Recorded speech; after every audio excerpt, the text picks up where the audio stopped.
Maggie Gruskin, and I'm so happy that you joined us today. I am excited to be kicking off our first session of our monthly series on Discover Self-Care through Ayurveda. So as a community outreach project of our local group known as I Do Yoga San Antonio, we like to just share yoga and the related healing sciences, including Ayurveda, with our local community and with our community around the world.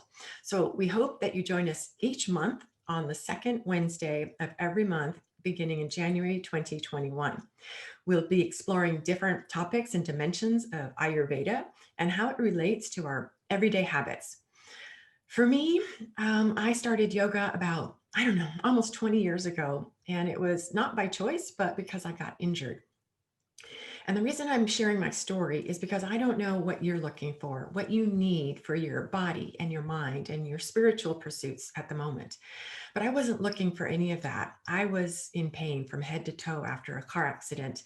And after a year of nothing working, physical therapy, seeing doctors, being on pain meds, as I was leaving, my doctor just threw his hands up and said, there's nothing else we can do for you. Just get used to it. This is going to be your new norm. You're always going to have this pain body. Or you can try something like yoga. And if you've ever found yourself in that state of despair, you just hold on to anything that might be able to help. So I tried it, having never tried yoga before. And after only 3 months, I began to notice the difference in my body, in my breath, until one day I woke up and I felt the space in my mind. And I realized it was the space of not having the screaming pain body yelling at me. So in a nutshell, that began my path to exploring yoga, the physical postures. And as you may know, yoga for most Americans is viewed as a physical form of fitness and exercise, which provides multitude of benefits. But yoga goes much deeper. So as we explore some of these topics and the interconnection between yoga and the science of Ayurveda, I hope that it will encourage you to begin to practice not only on the yoga mat, but also to bring some of those insights off the yoga mat and apply these habits to developing and cultivating healthy routines for your whole person well-being. Today, let's start our discussion on Ayurveda, viewing Ayurveda as a form of yoga lifestyle for our modern times. Each month, we hope you'll join us for a different topic and a different look and dive into this amazing ancient science of Ayurveda. Today, it's an overview and introduction. Next month, we'll be looking at what's your dosha. And then in the spring, we'll be looking at introducing some dosha balancing tips for that change in the springtime. And then in April, we'll dive into food as medicine, a very comprehensive topic. So we'll spend 2 months on that. In May, we'll look at a deeper look at the actual doshas, the 3 different doshas and the 6 different tastes. So hopefully that will whet your appetite and have you coming back for more each month. We meet on the second Wednesday of every month beginning January 2021, and it will be at 12 noon Central Standard Time. And of course, please invite your family and friends anywhere because now we're online, so our community is global. The topics for today will be an introduction to Ayurveda, the context for health, the doshas, and then some tips at the end to enliven your health. So Ayurveda. Ayurveda is a combination of 2 words written in the ancient language of Sanskrit. So Ayurveda means the science of life, the wisdom of the lifespan. And it's meant to guide each individual, recognizing the unique mind-body constitution, which makes you uniquely you, and then combining that with the choices you make in life, in all aspects of life. Not only the foods that you eat, but as we'll see, we dive into using the 5 senses as gateways to our health and well-being. Now, for most people, yoga brings up images of people in spandex pants at the gym doing twisty poses like this.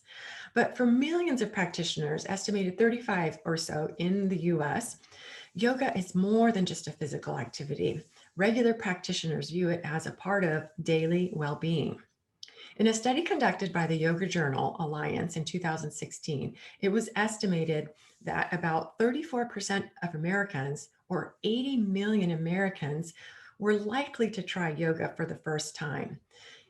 And the reasons were to look for increased flexibility, stress relief, and of course, fitness.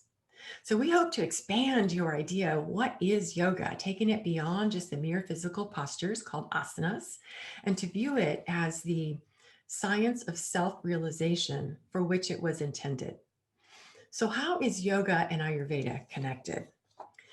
Yoga and Ayurveda are known as the sister sciences. You might have heard of that. So Ayurveda is the counterpart to yoga, which focuses on healing, self-healing of the mind and body. And it incorporates yoga practices as a way, an initial way to initiate people into a daily practice of refining our choices and self-awareness.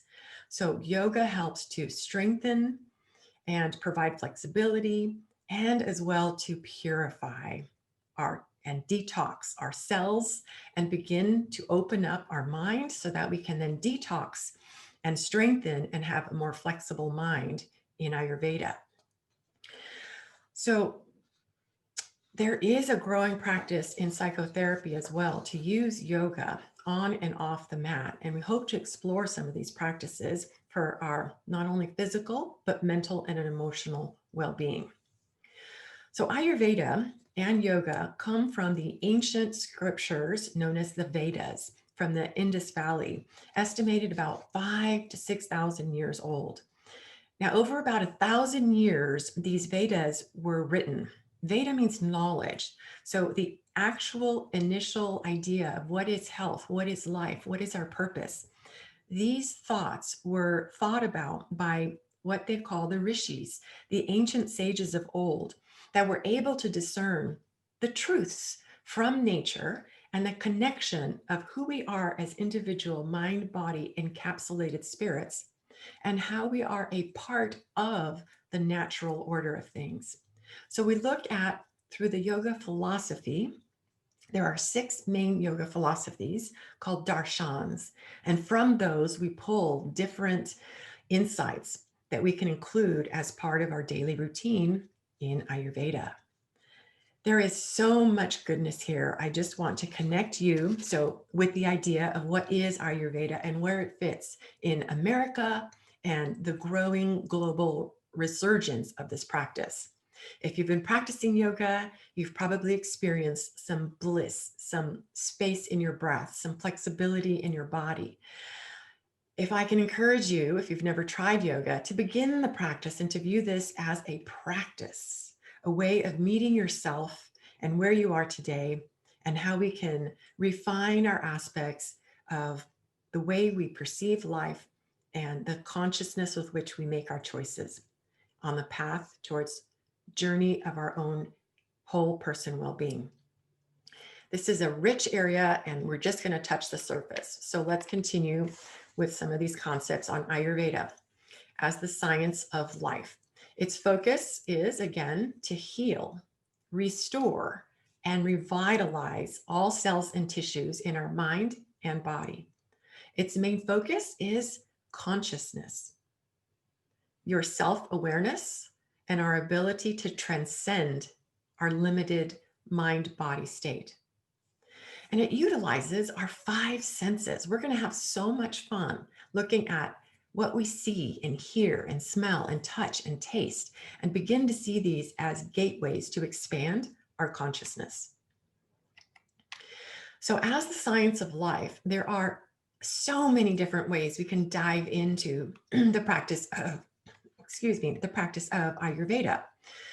And one interesting aspect of Ayurveda is that the practices begin with you as your unique individual self, and what can be personalized for your experience in life. So some of these practices include yoga and meditation. Oh, and yoga's on there twice, so make sure you do yoga. Our emotional well-being, physical activity, breathing practices, and of course, a whole compilation of self-care daily routines.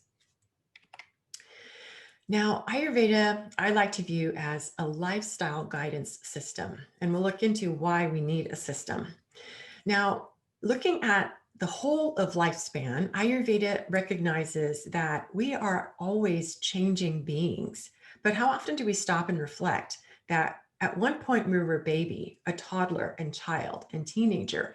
So, where are you on this map of lifestyle? And how often do we pause and reflect who we currently are? What do we currently want in life? What are we pursuing? And how connected are we to purpose?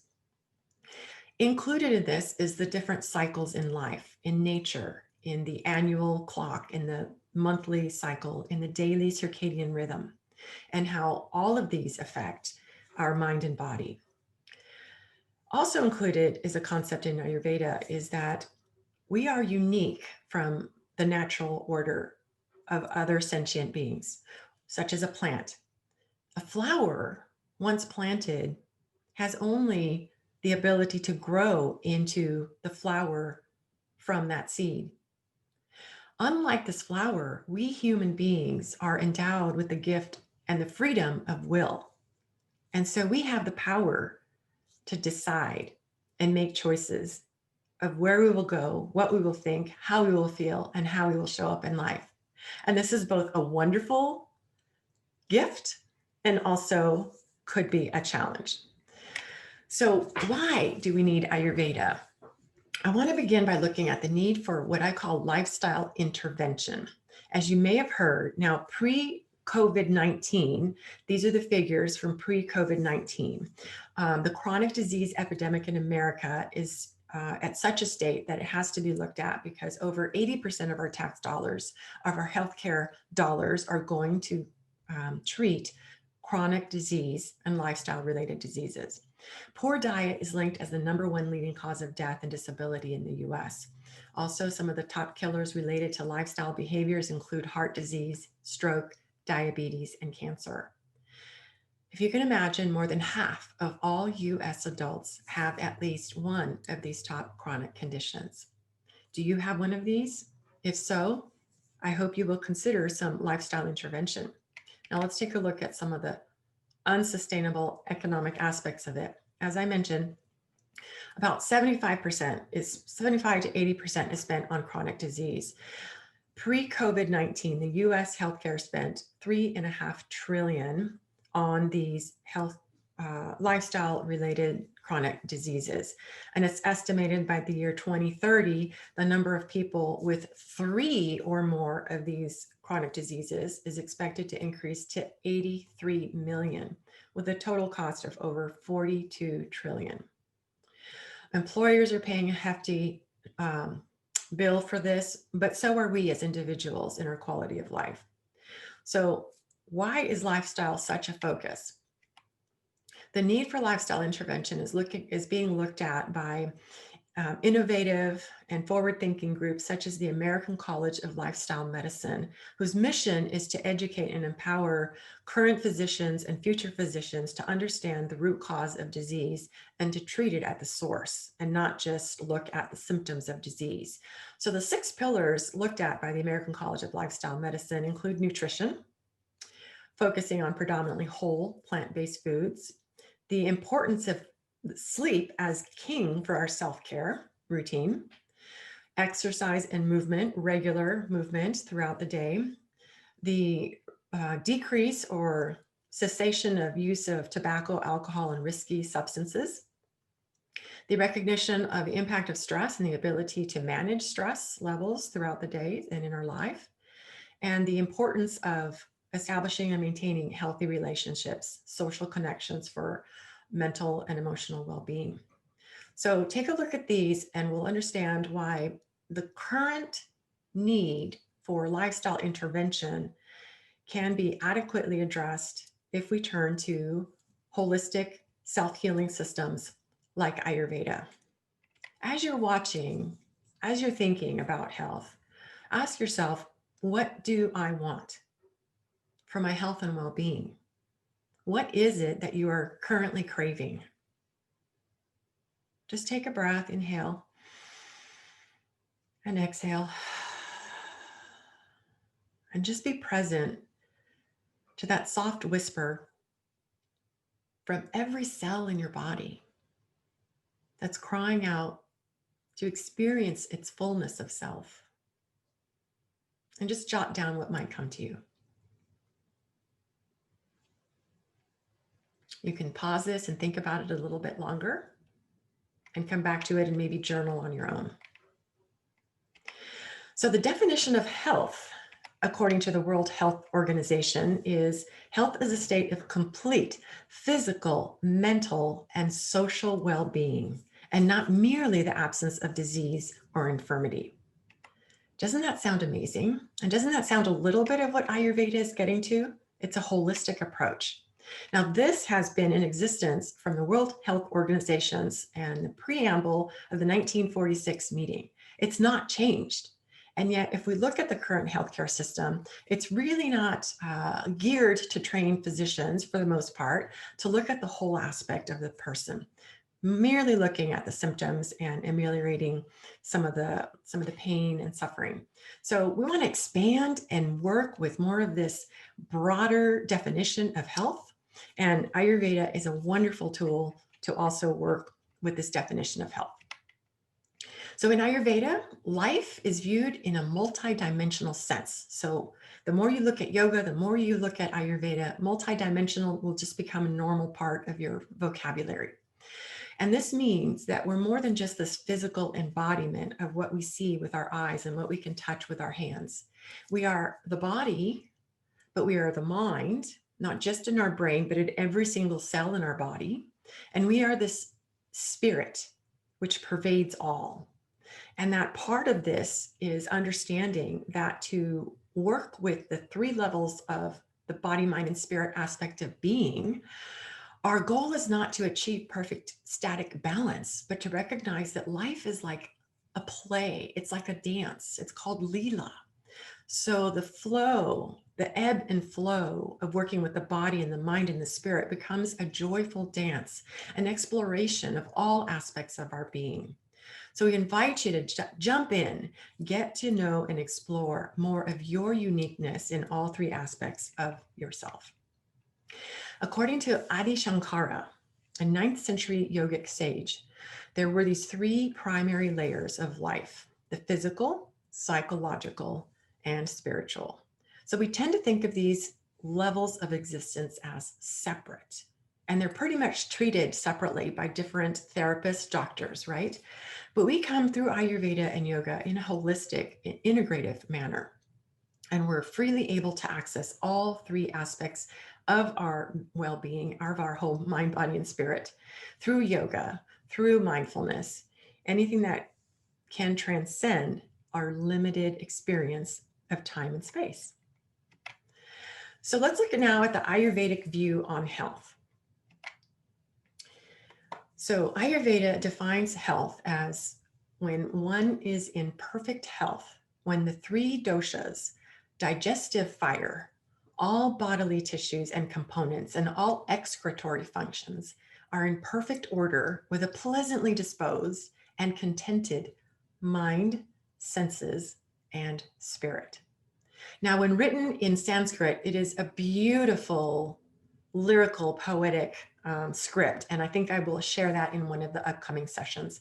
But to give you an idea of the very clear and distinct view of what is health, it's when all of these aspects are in balance, the intake and the excretory functions, and we're pleasantly disposed in all of our mind, body, and spirit.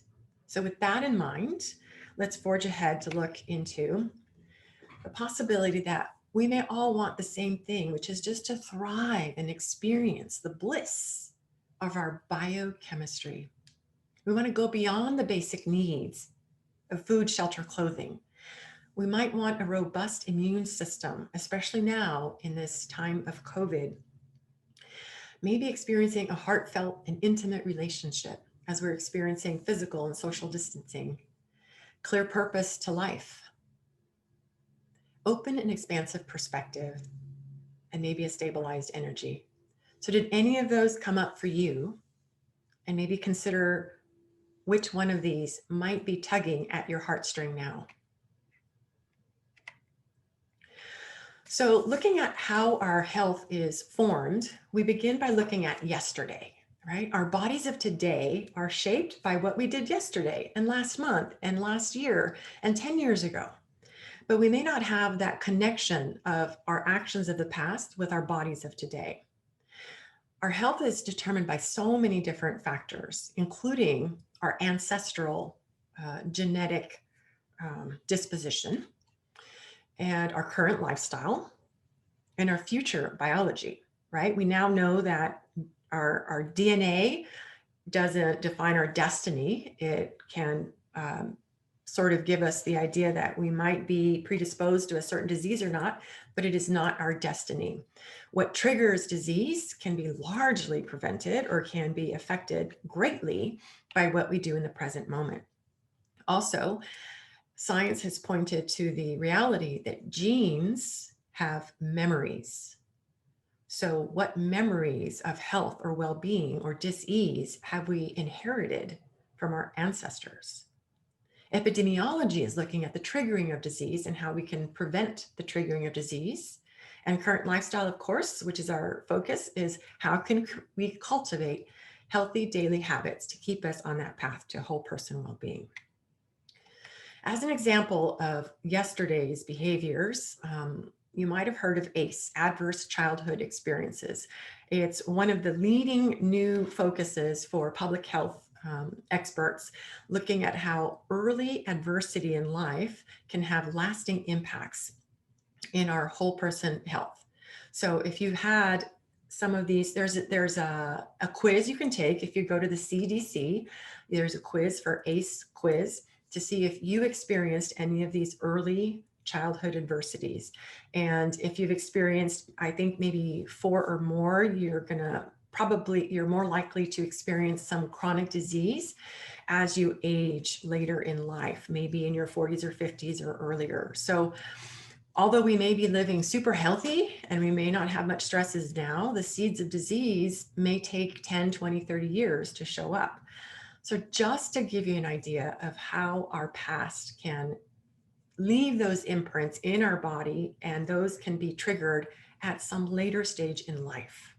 So look that up. I encourage you to take the ACE quiz and learn for yourself how this might impact your current health. And please discuss this with your physician. Today, Deepak loves to say that our bodies are like a river and not a static thing. You don't step into the same river twice. It's always changing. And so much of the time we look at ourselves as the same. We're showing up as the same person, as the same husband, wife, teacher, mother, whatever labels we're putting on ourselves. We think that we're staying the same. But we should now view ourselves as a continual flux, always changing. The cells in our body are renewing all the time. Our skin cells renew every 21 days. Our liver cells, our bone cells renew. So you're not stuck with the bones you have. Within 3 to 6 months, you can change every single cell in your bone structure. So don't give up if you're facing bone issues. Talk to your doctor and learn about healthy, holistic ways that can help you strengthen all of your cells. So again, how are the ancestral and the current lifestyle and the future biology of our genes impacting today? Sorry about that. So how are these 3 factors impacting and other factors impacting our health today? What do we have control of in the present moment? Let's focus on what we can control, right? So Ayurveda focuses a lot on what can we do in our current day, in our daily routine called the dinacharya. So from the moment you wake up to the moment you rest and lie down, there are guidelines, there are suggestions, there's beautiful rituals and practices that can connect you with the natural rhythms of nature, which is our external outer body. And honoring the uniqueness of our mind body constitution, we will go into more of a synchronistic, beautiful dance with life. So this is the vision of Ayurveda, is to view what can we focus on and how can we become more conscious choice makers. Now, one of my favorite authors, Dr. Viktor Frankl, he started his own practice called logotherapy, which is meaning-centered, applied philosophy of approaching life as discovering meaning in every moment. He's often quoted as sharing this thought that between stimulus and response, there is a space. And in our response lies our growth and freedom. So, how can we be better choice makers with what life brings to us as a stimulus? How can we more wisely and in health choose our response throughout the day, every day? So if you look at stimulus as all of these different distractions, inputs, and then choice is this chevron of where we can take action.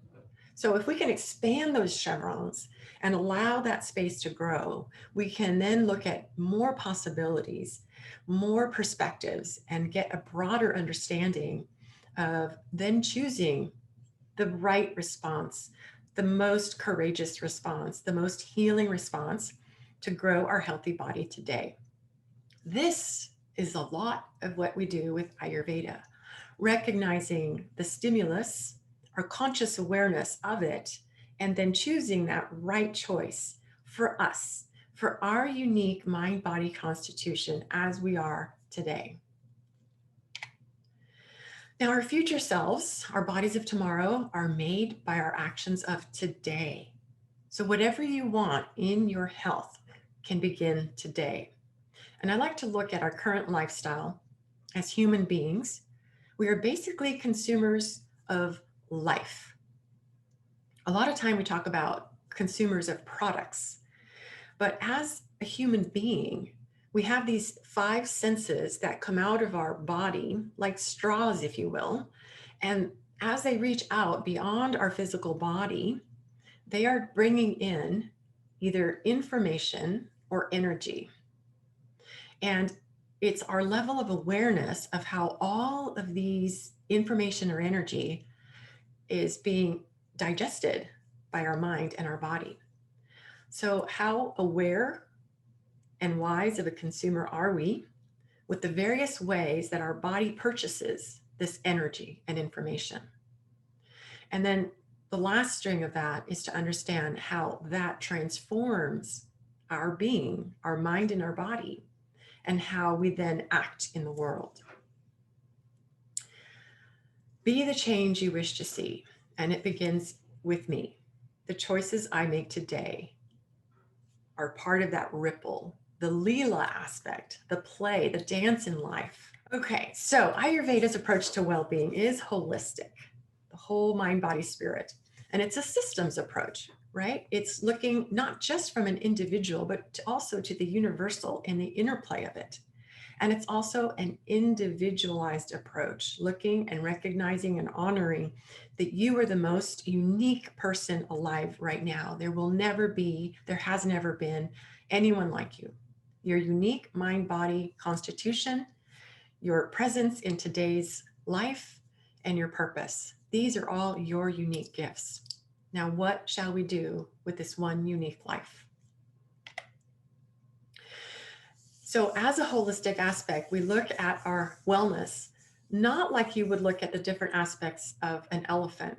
An elephant is so big that maybe all you see is one leg and you say, well, I don't feel well in my leg, but that's not the whole of it. If you learn to see the many multiple factors involved in our life, you can start to understand the need and to have the capacity to expand our awareness and to see things with a broader and higher perspective. So I hope that was fun for you to look at ourselves as an elephant and how many different aspects of our life can we become aware of. So how does Ayurveda define disease? In essence, disease is looked at as a forgetfulness of our unique nature and our disconnection from that. And again, it's looking at imbalances in the physical, as well as in the emotional and in the spiritual. Any imbalance in these three will affect the others. Oh, so I was going to mention it's amazing time to be studying Ayurveda and yoga because also in the medical field, there are many new specialties that are looking at the interconnection of these areas of disease, including areas such as psychoneuroendocrinology. Deepak loves to say again that our body is an activity. It's an activity of the mind and body. It is not a noun. So begin to view your body as this active, alive, changing organism. And we have it to play and shape the kind of life that we want. In Ayurveda, we look at well-being in many different ways, and these are some of the pillars of well-being. We're looking at sleep, meditation, movement, including yoga, healthy emotions, grounding, and optimal nutrition. So for decades, medical scientists believed that genes determined our biology destiny. But now we know that that is not the truth. The genes or the diseases can be triggered by the stressors in our life, by the food that we eat, the environment that we're in.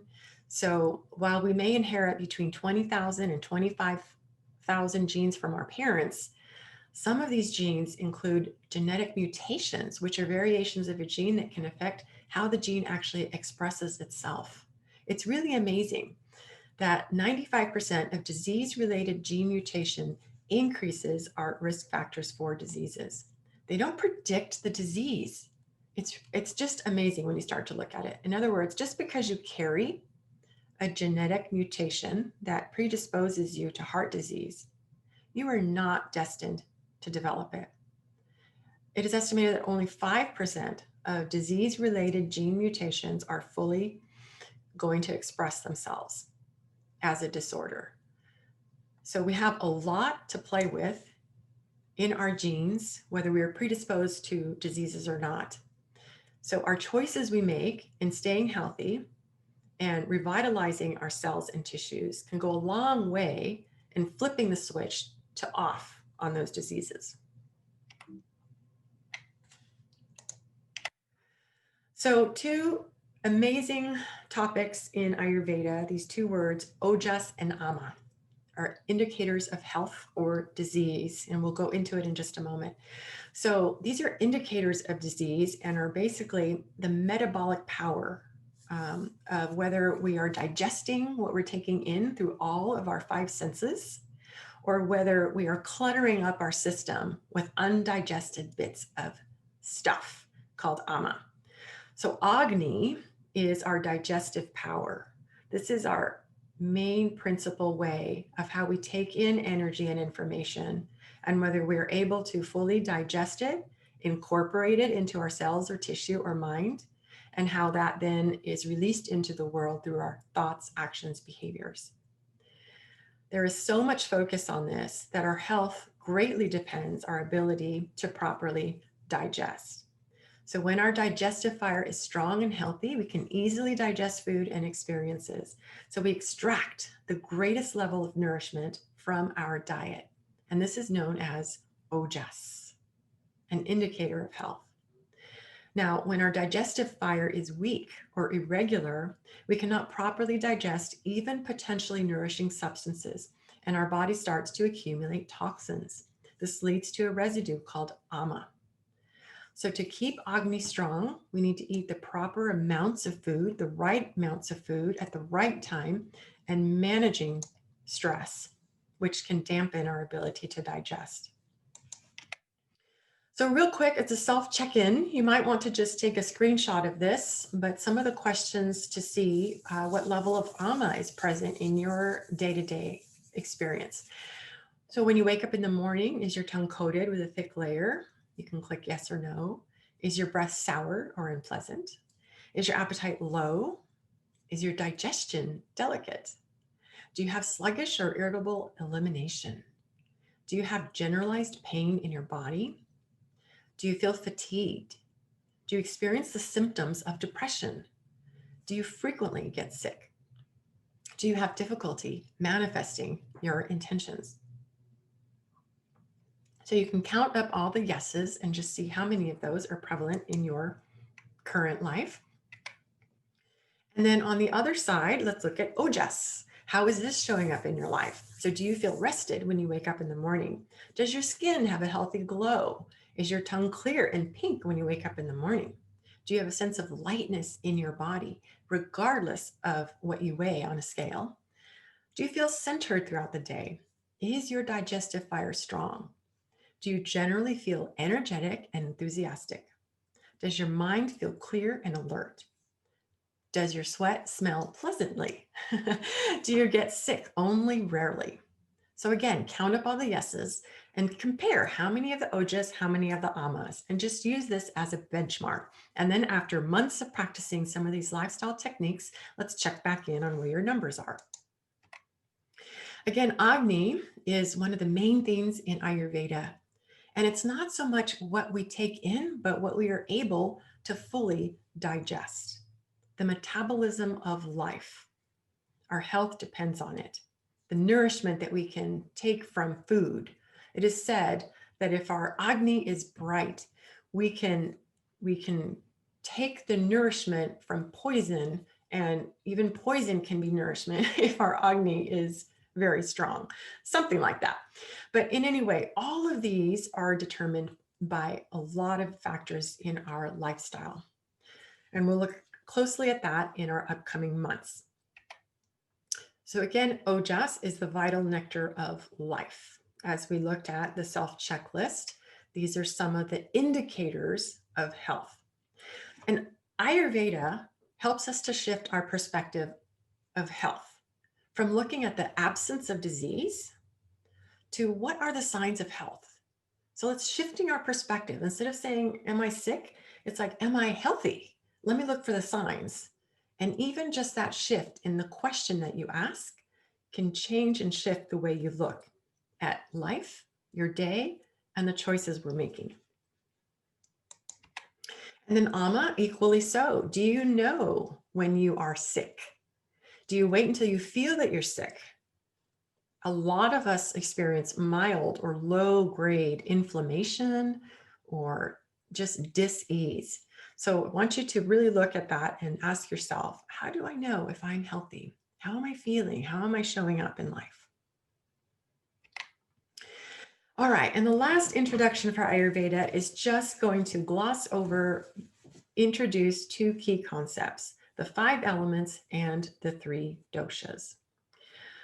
The 5 elements are viewed as the building blocks of nature that make up everything we perceive through our 5 senses. Okay, these are found in everything, in the universal aspect of the globe, the universe, everything, also found in our bodies. So these also exist in everything you can conceive of, our food, our pets, our clothing, the colors we wear, the sounds we hear, the smells we take in. So the 5 elements we're really going to dive into next time. So let's go into that. And then the 3 doshas are a combination of these elements to form energetic vibrations and what we refer to as the mind-body constitutions. So the 5 elements, space, air, fire, water, and earth. So these exist, again, both within our mind and body complex, as well as the world around us. Space, also known as Akasha, looks at the potential, the infinite potential of life. Air, or Vayu, looks at change. And fire, known as Tejas, looks at transformation. Water, known as Jala, is looking at cohesiveness. And then earth, Prithvi, is looking at form and protection. So everything in the universe is composed or has these 5 elements, as do we in our aspects of our mind and body. And so it is viewed in ancient Ayurveda, in ancient yoga philosophy, that space was sort of hanging out there and it wanted to know itself.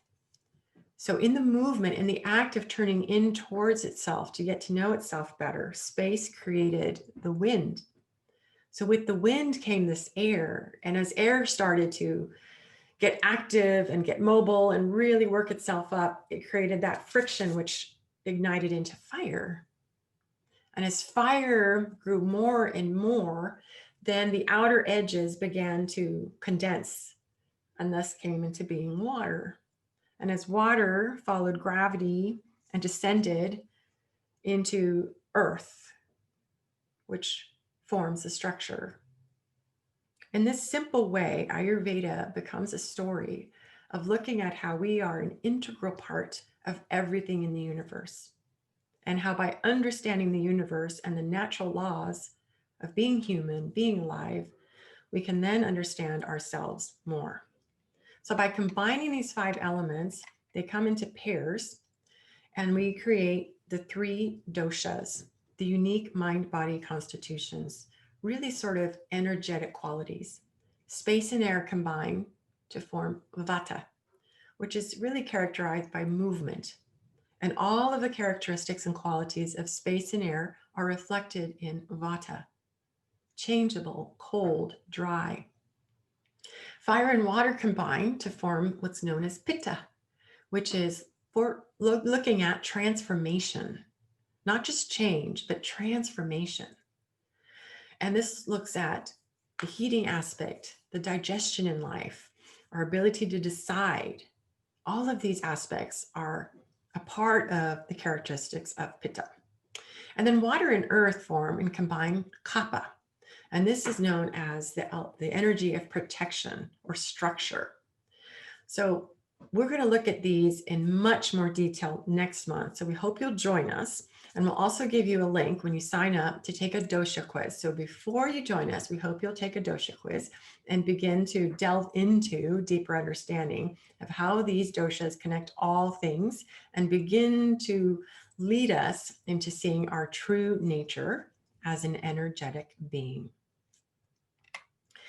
So there are many benefits of Ayurveda, and there's current scientific research which is validating these practices, and they can change gene expression to promote wellness, self-regulation, and balance. Some studies conducted at the Chopra Center, Perfect Health Program, and the Seduction of Spirit programs reported improvement in sleep, inflammation, and stress. So if you want more information on that, please contact me and I can provide you with that. So that wraps up. Oh, there we go. That wraps up our personal practice introduction to Ayurveda. So as a homework, you can begin thinking of yourself as a conscious and aware being. Notice how awareness expands or constricts in your day-to-day awareness. Become familiar with the dosha qualities and characteristics to bring awareness, and we'll focus a lot more of that next month. You can take a dosha quiz for that. And then you might want to start a morning routine journal or an Ayurvedic journal, and each month begin to add to it. So write down your first thoughts in the morning, rate your energy level, and write down the first 5 things you do each morning. All we're doing is self-assessing, working on number 1 step of bringing more self-awareness to our current state of being. And from there, we'll continue our journey. Oh, and one more favorite practice I love to do is as soon as you wake up and your feet hit the ground, say, thank you, thank you, thank you with each step. And may you begin each day in the state of gratitude. So join us next month on February 10th, at 12 p.m. Central Standard Time, where our focus will be on what's my dosha. You can register by the link in the chat if you are with us live, or you can go online to the San Antonio Library webpage and look at the events calendar. Search for a lot of classes, including our monthly Ayurvedic class. So it's been a pleasure. My name again is Margarita Gruskin, and you can contact me on the right here. My website is ekhamlife.com. I'm also on Facebook and LinkedIn. I look forward to connecting with you online and in our monthly sessions. And just as a wrap up, I am part of a local group called International Day of Yoga San Antonio. I do yoga for short. It's a project sponsored by Seva International San Antonio. And we host annual free yoga workshops and events to celebrate the International Day of Yoga each year around June 21st. So to connect locally and to see what other programs we have online, please reach us at iduyogasa.org and connect with us there. It's been a pleasure. Thank you so much. And for some of the references on the books that I used for this session, you can take a screenshot of here. Okay, that's a wrap up. Thanks so much. We'll see you next month.